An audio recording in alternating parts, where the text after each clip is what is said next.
Un animal de compagnie, est-ce que c'est juste un animal ou bien un membre de la famille à part entière? Aujourd'hui, on va voir comment la réponse à cette simple question a totalement bouleversé notre quotidien et même créé une économie qui pèse des milliards. Un chien heureux, un maître apaisé. Honnêtement, ça sonne comme un mantra de développement personnel, non?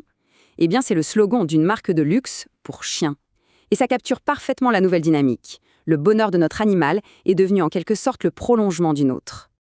Alors, comment on en est arrivé là, à considérer un animal comme un membre de sa propre famille? Ce n'est pas juste une impression, c'est un vrai phénomène de société qui est en train de redéfinir nos foyers. Et derrière cette révolution, il y a un mot qui dit tout: la pet parentalité. C'est cette idée, qui est de plus en plus partagée, qu'on ne possède plus un animal, on en est le parent. Et ce simple petit changement de vocabulaire, en réalité, il change absolument tout.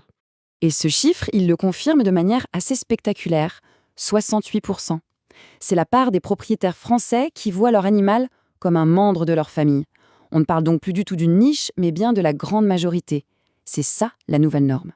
Et forcément, cette tendance a donné naissance à des concepts, assez surprenants. Prenez l'idée d'un hôtel 5 étoiles, par exemple, mais un hôtel exclusivement pour les chiens. Oui, oui, vous avez bien entendu. Un véritable hôtel 5 étoiles, mais réservé aux chiens.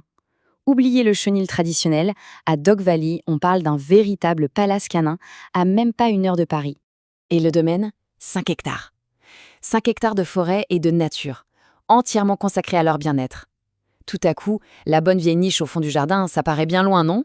Et les services qui sont proposés sont directement copiés sur l'hôtellerie de luxe pour nous les humains. Des suites individuelles, une piscine, des séances d'ostéopathie. Il y a même un suivi personnalisé avec des photos et des vidéos qui sont envoyées chaque jour aux parents, histoire de les rassurer. Et le prix pour s'offrir ce luxe? 95 € la nuit. C'est le signe d'un marché qui est complètement décomplexé. Des propriétaires sont prêts à payer le prix fort pour le bien-être de leur animal, exactement comme ils le feraient pour eux-mêmes. Et d'ailleurs, ce n'est pas du tout un hasard. Les fondateurs de ce lieu viennent du monde de l'hôtellerie de luxe pour humains, de grands groupes comme Hilton ou Accor. Ils ont tout simplement appliqué les standards d'excellence qu'ils connaissaient déjà à une nouvelle clientèle à 4 pattes.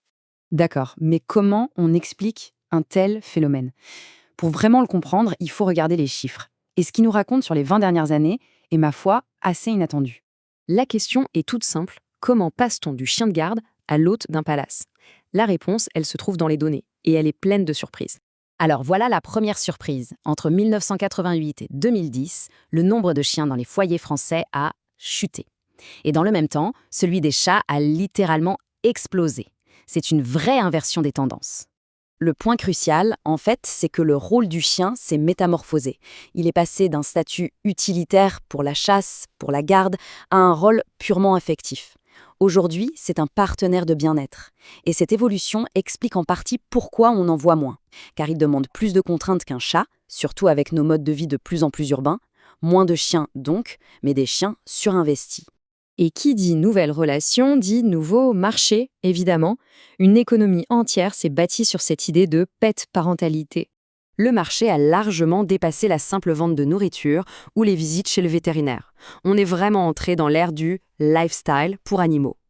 Le collier n'est plus un simple collier, c'est un accessoire de mode. Le panier n'est plus un simple panier, c'est un objet de design pour le salon. Et si on se projette en 2025, ça devient presque de la science-fiction. Imaginez un peu. Des harnais avec un QR code de santé, des gamelles à reconnaissance faciale, des canapés à mémoire de forme et même des sièges auto avec airbag pour chiens. La sophistication technologique est exactement la même que pour nous. Au fond, tout ce luxe, toute cette technologie déployée pour nos animaux, qu'est-ce que ça révèle vraiment sur nous? Le chemin parcouru est juste immense. On est passé de l'animal outil, celui qui avait une fonction pratique, à l'animal sujet, qui est au centre de toutes les attentions. C'est peut-être tout simplement le miroir de la transformation de nos propres familles et de nos propres besoins affectifs. La question finale est donc celle-ci. En humanisant à ce point la vie de nos animaux, en projetant sur eux tous nos désirs de confort, de technologie, qu'est-ce qu'on est en train de dire sur notre propre vie? C'est une bonne question à méditer.